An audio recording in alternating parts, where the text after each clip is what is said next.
Nexus'chi polni hadoylariga necha pul ketadi? Hozir sizlarga shuni hisoblab beraman. Shanovoy SR original 155 ming so'm turadi. Stabilizator Tiaga bu 150 ming so'm turadi. Sharnir, buni ham ikkitasining narxi 150 ming so'm turadi.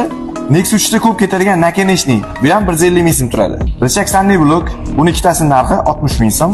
Xuddi shuni rezinkali vtulkasi bu 35 ming so'm. Stabilizator rezinkalari 35 ming so'm turadi. Amortizator chashkalarimiz 70 ming turadi. Ikkitasining narxi bu. Ko'rayotganinglardek polni hadoy Nexus'ga 8 ming so'm zapchasi chiqyapti. Buni hammasini ustunovkasini biz 450 ming so'm qilib beramiz. Polni hadoy sizlarga 1 million 250 ming so'mga tushyapti. Qo'shimcha uslugalarimiz, rul yumshatish xizmatlarimiz sizlarga 1 million 300 ming so'm qilib beramiz.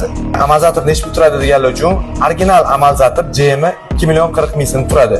Yokida sizlarga byudjetli variant taklif qilamiz. Megapartsdan garantiyalari bor, uni 700 ming so'm qilib beramiz. Sizlar hadoy qildirganda hadoylarga necha pul ketgan? Kommentariyada yozib qoldiringlar. Yokida sizlarda qanaqa mashina, qaysi markani hadoylarni hisoblab beraylik.